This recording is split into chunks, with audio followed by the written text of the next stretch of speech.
What can we do? What are the steps of the pathways to really get into a space where it's not controlling us anymore? Well, I think that Bruce has explained it so beautifully in terms of the alternative to the subconscious being the conscious. And this is the reason that regardless of what path of meditation you go into, regardless of what stream of spirituality you go into, there are some really fundamental aspects, which are mindfulness and presence and awareness.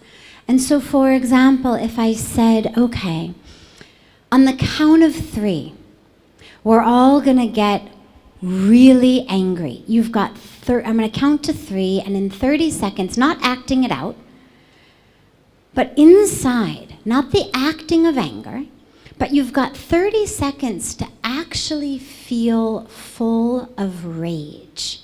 Okay, 1, 2, 3, go. So what most of us notice is it's really hard. And the reason that it's really hard, even though every one of us has something to be angry at, may even be something from today or yesterday. Of course, we have things from decades ago that we're still hanging on to, but we even have recent things. And yet, interestingly, we almost cannot become consciously angry. And the reason is that rage, that fury, I can become consciously disapproving. I can become consciously aware that what someone or a government or an organization is doing is wrong. That's different than rage.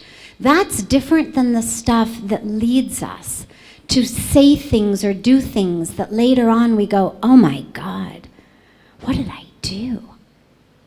That's the stuff that ends up ruining our lives, our relationships, our health.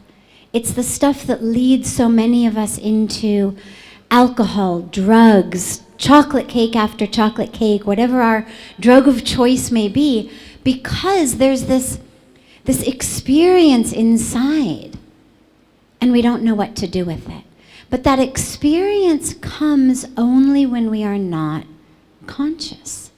And that's why you cannot consciously become full of rage. And so, Chris, I think the simplest solution is mindfulness. And if you look at the meditative traditions of the world, you'll realize the emphasis that they place on it in terms of just little things like, take 30 minutes, eat this raisin.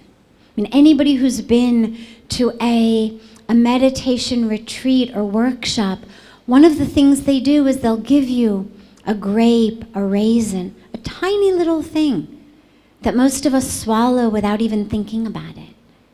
And they'll say, spend the next half an hour eating this raisin, eating the grape, or doing walking meditation, where you literally make it pretty much from one end of the stage to the other end of the stage in the full 90 minutes of the class. Why?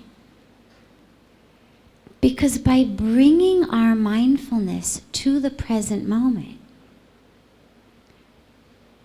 we give ourselves the possibility of happiness. You cannot be happy tomorrow. This is actually really sad when we realize it, because so many of us are forsaking today for happiness tomorrow. I'll just deal with this again today so that tomorrow I can be happy. But the truth is, you can actually not be happy tomorrow. You also can't be happy yesterday. Your only possibility for happiness is right here in this moment. It's the only opportunity we have, right here and right now. And so if I'm not here, Because my mind is elsewhere, as Pujya Swamiji says, in Paris without a visa. If I'm elsewhere, then I'm being run by my subconscious, which means I have no chance for happiness. Because as Bruce explained so beautifully, the subconscious is just this programming that leads us all to later wonder, who was that? I mean, I really love you. Why did I say all those things? How did I possibly act in that way? I'm a yogi. Right? I mean, who was that who took over my body and shouted or cried or drank or smoked or did whatever I did that's not in line with how I consciously identify? Well, that's this subconscious programming. And so if I can just keep bringing it back to the present moment, with my breath, with a mantra, whatever I choose to use, that's all it is. It's just about bringing it back. It's not some great esoteric, super complex, you've got to do, a really, really long course and a beginning course and advanced course and get this degree or that degree. It's just being here in this moment. And yeah, the mind has a habit to wander, and we bring it back. And then it wanders, and we bring it back. And for every moment that we're able to have it here is a moment when we are accepting that invitation of the universe to be in joy. It's a moment in which we are opening ourselves to the truth of who we are, the source of who we are, which is that source of joy. When we look at our lives, and I tell you that 95% of your life is coming from the subconscious program, it's new on a scientific awareness of how this mechanism works. But what's interesting is for 400 years, the knowledge that you could program somebody and control their lives has been available.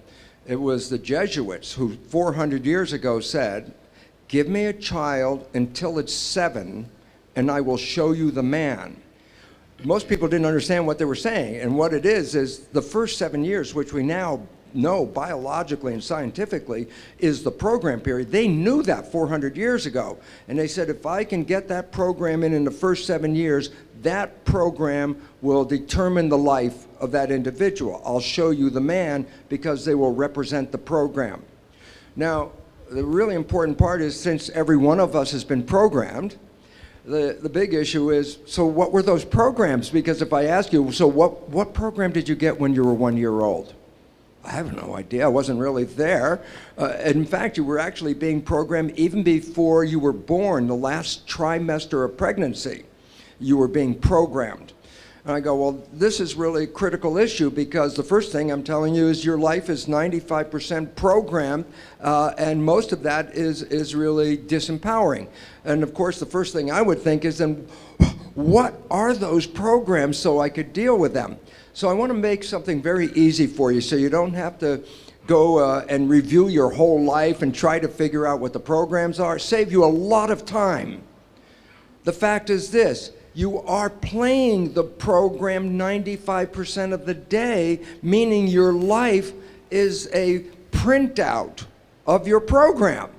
So you don't have to go back in time to review. That would just actually irritate the system more, because every time you review those things that unsettled you when you were younger, it just reinforces that same pain that you had earlier. So going back and finding out who did what to who is more than just a waste of time. It actually will set you back.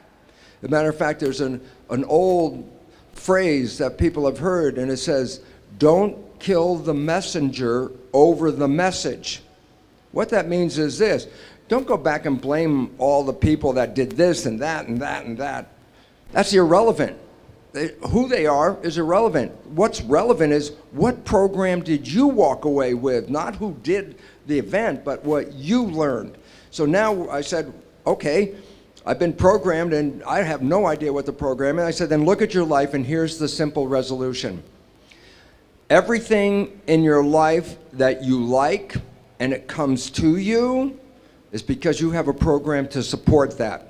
That's wonderful. That means that's great. It's going to come to you because that program is bringing it to you. But in contrast, this is the one that's important. Anything you work hard to accomplish, anything you struggle over to make it happen, anything you put a lot of effort in, I want this, I'm going to work like crazy, I'm going to get this. My first question is, why are you working so hard? And the answer is very simple. Anything you're struggling to try to accomplish, whether it's health or love, relationships, whatever it is, if you're struggling, it represents a simple fact. Your subconscious programming doesn't support that conclusion. So the fact is, what are my programs? Look at your struggle. And wherever you're struggling, the struggle is not because the universe won't provide for you. The struggle is an internal job. The struggle is you're trying to overcome previous programming that prevents you to go to that destination. So the wonderful part about this understanding is you don't have to review your life. You can look right now. At this one moment, just look in your head and say, what are the things that I keep trying to get and they seem to be elusive? I can't get them. They're always out of reach. I say, the universe is not holding back. It's your own invisible subconscious behavior.